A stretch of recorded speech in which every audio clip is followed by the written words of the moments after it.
Welcome to the Speak with People podcast. My name is Jason Raitz. I'll be your host, and this podcast exists to help you improve your communication skills. Whether you communicate one-on-one, to a team, from a stage, or from behind a screen, we know that when we improve our communication skills as leaders, it exponentially changes everything. It improves our relationships, it improves our leadership skills, and it improves our business skills. So let's get ready to dive into this next episode. Well, today I'm so excited to have a guest that I have followed along with online for a long time, and we're going to have a great conversation. Maybe you have wanted to be a speaker for a long time.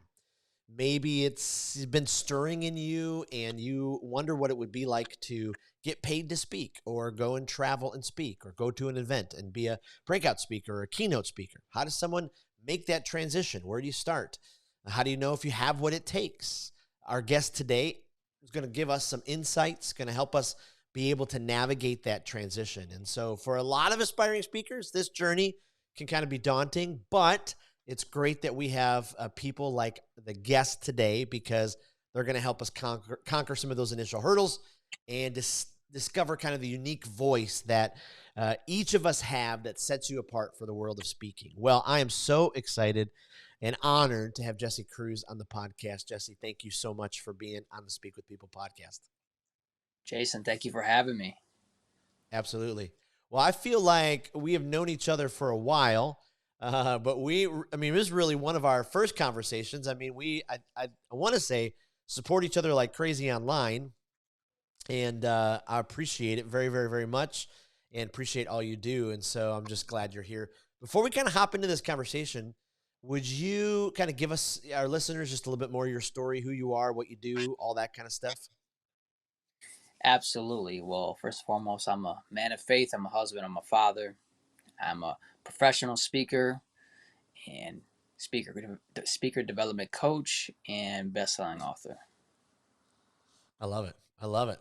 That is absolutely fantastic. I was trying to remember the other day watching online. One daughter, couple kids, can't remember. Yeah, I got my daughters Haley and Mariah. They're about to be 17 and 15 very soon. Wow, that is a fun age. Absolutely. Well, hey, can you share with us maybe a little bit more of your personal journey from kind of going from being a leader to a professional speaker? Like what happened in you to kind of take those steps? Why did you finally take the step, in order to do that? I'd love to know just kind of how you made that transition. It came from investing into a coach, not knowing what was going to happen. I had no clue about the results. I just knew that I was being called to share my story. Working with this coach changed my life. The challenging part was that I ran out of money before the story got finished. And when I was going through that process, I'm going to have to call my coach, tell him I quit. Well, before I do that, I got to go home and have this conversation with my wife. She has no idea that we ran out of money. We have quite little $0. So I go home and I say, Des, look, we got to talk. She's like, what's going on? I said, well, you know how it's been my dream to share my story. She's like, yeah, Jesse, I know. I said, well, you know how we've invested several thousands of dollars to get this story shared out. She's like, yeah, I know. I said, well, if you look in our bank account right now, you'll see that we have $0. And when I said that, I remember the look on her face of just complete disappointment. And then I followed up by letting her know that today I'm going to have to quit on my dream. I just can't do this anymore. And I remember just dropping my head in humiliation because I've been telling my wife and my kids to always go after your dreams. You never give up. You never make an excuse. And here I was doing the exact opposite that I told them to do. And I started crying. Oh. And my wife just sits there silently. And then she finally speaks up and says, you know what, Jesse? I'm not going to let you give up on your dream. We're going to figure this out. Wow. And when she said that, I just lifted my head up from the table and I said, you know what, Des, you're right. We'll find a way to make the sacrifices to get the money. Yeah. We'll make time. We'll make this a priority. We'll get the right relationships and support around us to make this happen.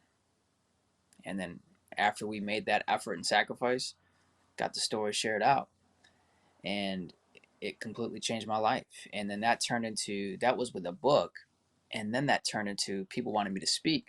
I Mm, never really wanted to be a speaker. I was called to be a speaker. I didn't mm. set out to become one. And once I started speaking, I saw how it was impacting people. I still had no clue what I was doing the entire time, but I was just going along for the ride. Like, people asked me to speak, I'm going to speak. I had no clue what I was doing, but I saw that it was impacting at least a handful of people that would hear me speak. So I was like, all right, I'm going to keep doing this. I'm going to keep developing the skill, honing my craft, and keep working on my speaking. So that's how it started. Wow. Wow. That's absolutely fantastic.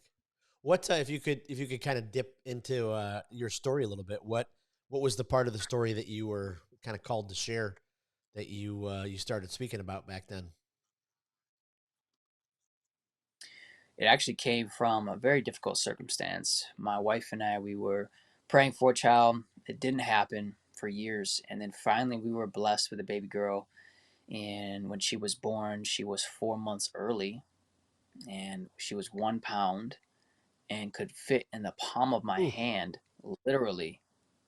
And every single moment in the hospital, we never knew what would happen next. Mm, And I can remember moments of she would be doing fine, and then I would watch her flatline and they would rush in to save her life. mm. And this became normal, was watching her take her last breath and come back to life. And then 42 Wow. days fighting for her life, she passed away. Mm, And leaving the hospital without my daughter destroyed me mm. and almost took my life because Mm. of the despair that I felt. I felt like I lost a part of me, and my sense of meaning and purpose was gone when she left. And what got me through it was my faith and my wife and my kids. But it's interesting enough that, I talk with speakers all the time and people who want to become speakers, and there's all these, excuses as to why they can't do it. Yep. Right? And I let them know, it's like, quite literally, this little 1 pound girl that nobody's even met has caused this much of a ripple effect of an impact all over the planet. We really don't have any excuse. Mm. Wow. Wow. That's powerful. So walk into, say, someone's, yeah, I got this message, I really want to speak, but I mean, they really struggle with communicating. What do you recommend to those kind of folks? Or do you recommend like, hey, every single person on the planet with the right coaching, with the right skills, you can become a speaker?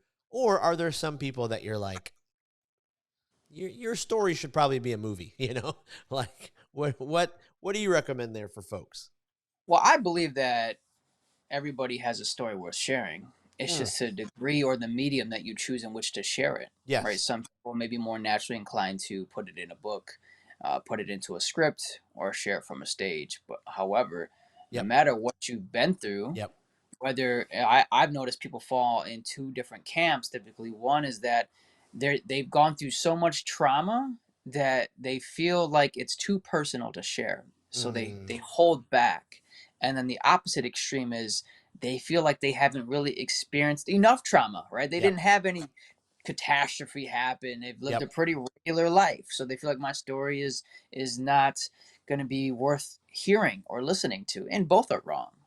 You have the Yeah. exact amount of life experiences to share a story that's compelling because you're one out of over 8 billion people, right? You're the only one with your specific story. Therefore, your story matters. It sticks out, it's unique, and it's special because it's the only one in human existence.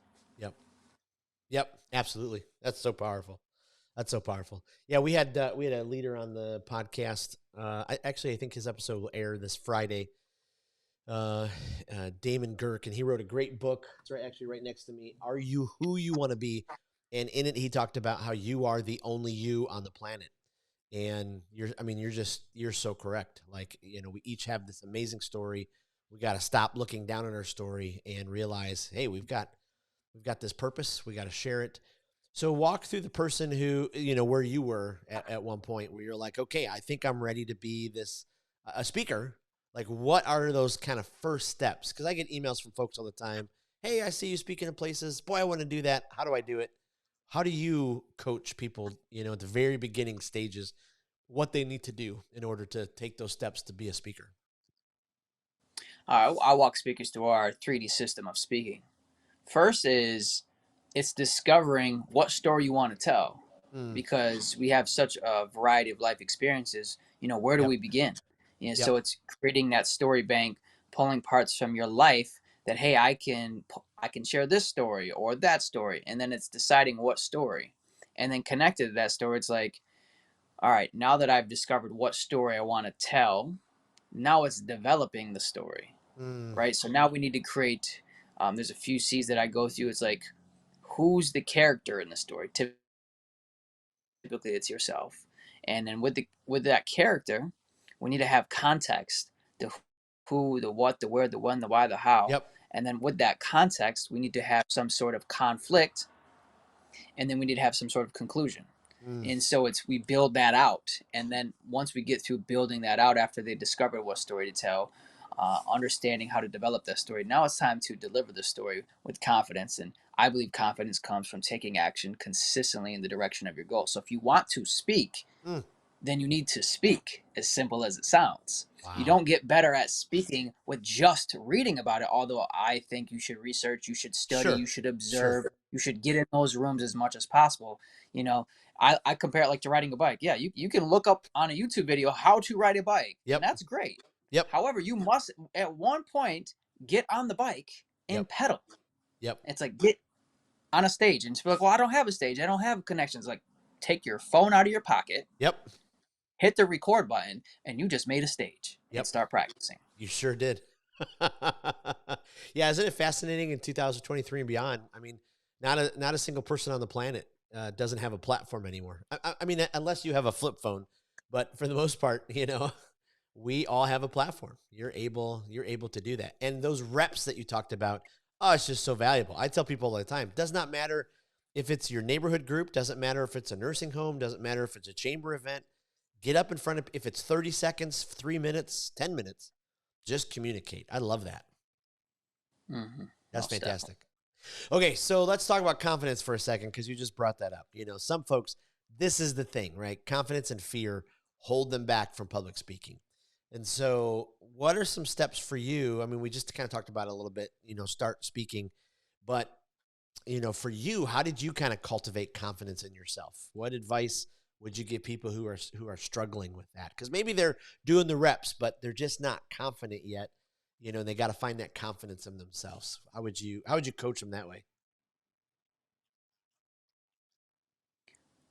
For me, it's understanding that it's really not even about you to begin with, and that Mm. could take a Oof. little bit of the pressure off. And Oof. they say the number one fear in the world is public speaking, and it's actually not.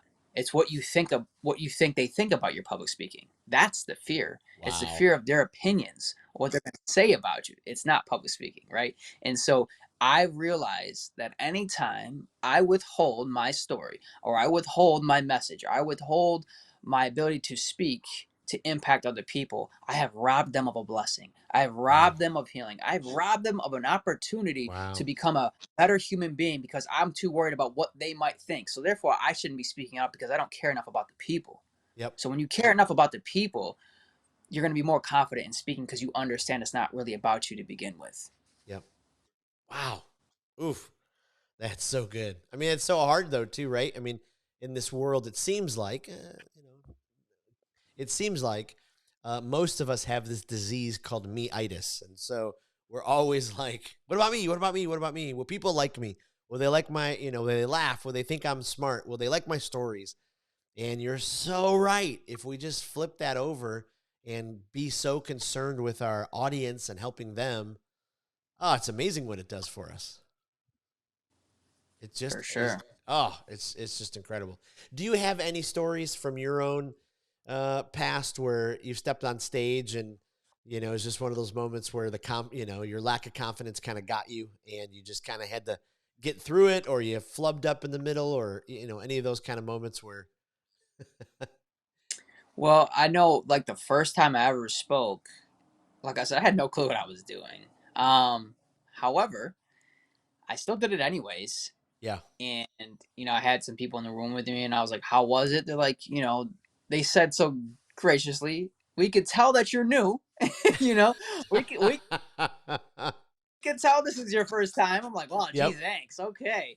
So, I was so nervous because you get this imposter syndrome that who am I to get up in front of a room to Ah, give people insights and wisdom and advice? Who am I with all my issues, my background, my struggles, my family history? If they only knew all the issues that I deal with, my mm, trauma, my pain, who am I to get up in front of a room yep. and spread some interesting news to help improve the quality of life of another human being? Yep. And I think that's the main thing, is that we're so focused on how we feel inadequate. And however, I've realized it is the inadequacies are the exact thing that qualify you. They never disqualify you, they always prepare you. Ooh. Wow. I'll let that one sit in for a minute. That is profound. That is absolutely great. So how can we use those inadequacies or this inadequacies, to keep improving as a communicator? Like how can they kind of stir us, for each time to kind of help us improve? So, one of the greatest ways to connect with the audience is to be relatable. Mm, If you get up on the stage and you talk about all the things you've accomplished, how great you are, how special you are, they don't really care. You just yep. sound arrogant. However, if you could talk about one of those struggles, those challenges, those failures, and not be ashamed of them. Although we've done some things we're all not proud of. We've made some really terrible mistakes that we're embarrassed by. But when you have the courage to share them boldly, you give permission to everybody in the room to share as well. You give them this idea like you can go through a traumatic experience, you can really make a bad choice and still use it for the good to benefit people. And I would encourage people out there, this is it. The exact thing that you're thinking is holding you back could Yep. also be the exact thing that pushes you forward if you have the courage to share it. Yep. Yep. So if you have the courage to share it, how do you find somewhere to share it? That's what's early, young speakers want to know all the time. I mean, I guess professional speakers do as well, like waiting Hmm. for that next, engagement. Like, how do you, especially let's just go for, the young, brand new, trying to get started. How do they go find a place to be able to share that story? As mentioned before, you could typically pull out your phone and go on social media, make a video, and post it. Right, True. that could Yep. be a very first virtual Yep. stage. You can do that. Yep. Contact. I always say start with your warm market. Family members, friends, if they work for certain organizations, Yep. your local churches. Yep. You know, businesses in your area. Libraries are great, colleges, Yep. schools. Quite literally start in your own community. You can call up a Rotary Club, a Chamber of Commerce. All these are places that you can reach out to and just start. Yep. And a lot of times people will like, I want to do this and I want to accomplish that, but they want perfection before they even start. And if you're Mm. waiting for perfection to start, you will never start Oh because no. there's no such Yep. thing. And the sooner you start, without knowing all the answers, the sooner you can actually make progress to help other people. Yeah, absolutely. It's so fascinating the process of, well, I want it to be perfect, I want it to be perfect, and in the midst of it, you just miss out on, you know, all this opportunities that you could have been having and what you could have been experiencing along the way. It's like just start little steps, little steps, little steps, little steps, and see what happens when you get there. That is a powerful advice right there. That is good. That's whew. What when you're coaching your speakers, do you walk them through some type of framework to put their message, in place? Do you walk them through, when they're kind of actually forming their message? Do you, help them kind of develop a big idea statement and then wrap anything around it? Just curious how you kind of help them articulate their message. Hmm. Yeah, so typically that's starting with your opening statement. When you start speaking, how are you grabbing their attention? There's a few different methods. You could use, my personal favorite is you go right into a story. I think that Mm, hooks and connects with people immediately because I believe our brains are wired for story. And so Yep. when you could start with story, you have their attention. You could also start with a what I call a universal question, which is a question that you ask at the beginning of the speech that's going to get them engaged to understand where we're all on the same page. Like, how many people in this room have ever been hurt by something? Like, all hands Right. go up. We've all been hurt by Right. something, right? Right. So now we got common ground, right? So it's a universal question. You could use an inspiring quote and then give a unique perspective on it. That's another way. So it's building up the framework of having, in the beginning, how am I catching their attention, Yep. right? So and then you jump right into what I call like your system, right? Your middle of your speech can quite literally be three key points of what you teach, your Yeah. content. So in the beginning, I call it the connection. How are you building a bridge between you and your audience? Yep. So now you're touching their heart. You related to them, and in the middle of the speech, you're going to connect with their mind, because now you're Mm. going to create content that gets them to think, to be insightful, to make decisions, because now you've given them some sort of information Yep. to show them, hey, this can help you do A, B, and C. And then what you're going to do after you've touched their heart and you've reached their mind, you're going to go back to touching that heart again.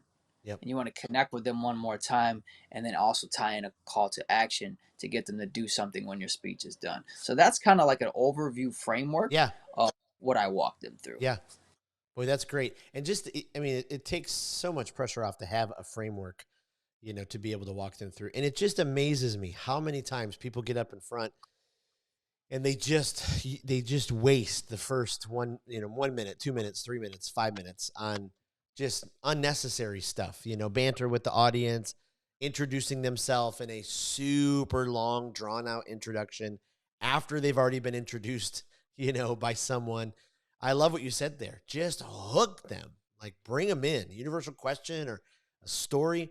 We had a great guest on the podcast. His episode aired, I want to say a couple weeks ago, Fabian Ramirez, and he's been speaking to middle school students for 13 years. I mean, talk about a tough crowd up in front of 1,000 middle school kids, But he said just what you said right there, start them with the hook. And he said a lot of times he'll start in the middle of the story and kind of backtrack. So they got to, try to follow along with them. They'll be able to do that. Talk to us about the call to action at the end. So you kind of walked us through that system, that framework. How important is that call to action, and what emphasis does the speaker need to put on that call to action towards the end of their message? Well, I think there's two key things when it comes to that. The first thing is most speakers don't even know what that is, especially when they're Mm, starting out. Like mm, they just want to talk, which is fine. However, you got to have a call to action. And so, as first, it's like them getting an education on what a call to action even is. yep. That's like the first thing. And then the second thing, it's so important, is because if you go, and this is something I struggled with early on, I was just getting up there and delivering speeches. I thought I was the man. Like, ooh, Mm, I just look at all these people cheering for me. Great speech. Nothing changes in their life, right? wow. Because I didn't do anything up there to help them move forward. So a call to action is important, whether that's quite literally booking a call with me to see how I can best provide you with any additional Yep. services. It Yep. is, buy my book, or it is potentially, let's just have a conversation back, or take this assessment.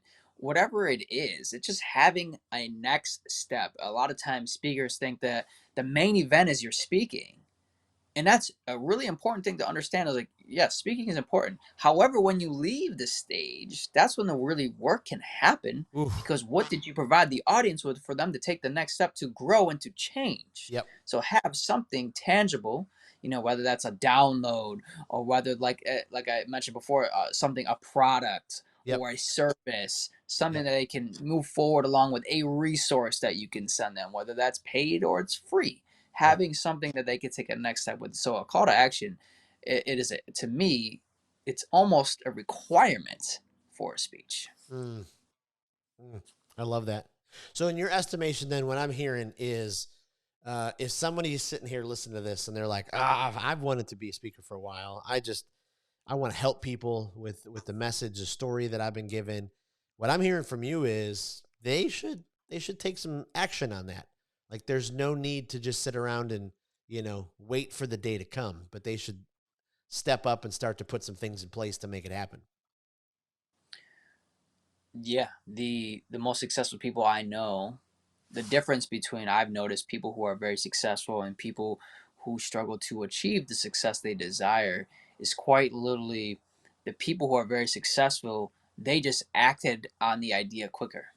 So a person who is Wow. undecisive, they'll have a brilliant. And this is one of the things I struggle with. So that's why I feel like I understand this so much because I have a million ideas as an entrepreneur, Yep. a million, and I don't act on all of them. Right? I Mm, just think about what this could look like, what this might look like, what this could be, and I want to make it perfect. I want to make it the right timing. First of all, no such thing. The best time to do it was yesterday. Second best time is today.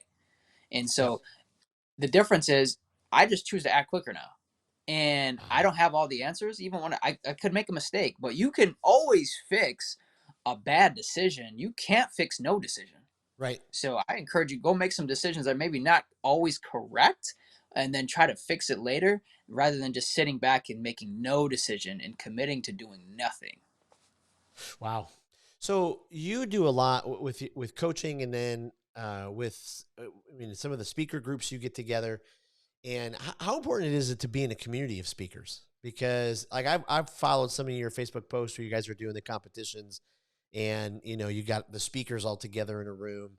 Like how important is it, especially for someone who wants to be a speaker or who wants to keep improving and affect more lives, to kind of get into a room like that to kind of experience. Wow, look at all these other speakers here. I would make it as a comparison to being on a sports team. Mm. If I wanted to get better at basketball, I probably would not go hang out in the band room with people playing instruments. Yep. Yep. Sure, there's something great going on in that room. It has nothing to do with my purpose. It's their purpose. It's their gift. Their gift is to play the music. Your gift is to play basketball. And if you keep going into rooms where the gift is not being activated, your gift can never be shared. And when you go into a room where people are activating your specific gift, you are now exposed to people who are really going all in on that gift, and it gives you the courage to go all in on yours. Yeah. Yeah. Ah, that's incredible. That's incredible. Has there been any moments in your speaking career where someone who's a few steps ahead of you kind of paved the way for you, or opened up a door, or provided an opportunity for you to kind of walk through a door that you never thought would be available to you? Yeah, I mean, it would. It was a coach that it was a. There's so many people. I could Yeah. be here all day naming the people. I'll actually start with a publisher. I start with a publisher. I'm going to change my answer.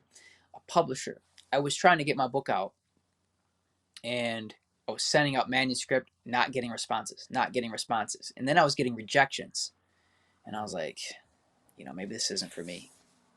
Maybe it's just not my calling. Yeah. And I believe that we get rejection to test to see how bad we really want it. Ooh, And I think we get wow. rejection as a form of understanding our own self worth, that we still matter, even if people say we don't. Yeah. I believe we get rejection in the form of people who maybe we looked up to or admired or respected saying, no, I don't believe in you, you can't, as a way for us to really see if we really believe it. Yep. And so I look back at one of my first publisher, you know, when she said yes, I was like so thankful because I was getting ignored and I was getting rejected. And then finally someone said yes, and it changed everything. Mm. Because I believe everyone is only one yes away from a completely different life. Oof. Absolutely. Absolutely. I absolutely love that. And I mean, rejection is part of the game, right? Like you're going to have to, especially if you want to be a speaker, not everyone is going to ask you, and you're going to have to ask a lot of people. And so you're going to have to learn how to do that. That's fantastic. Hey, as we kind of wrap up the conversation, is there any, you've given so many practical insights here for speakers, especially folks wanting to get in.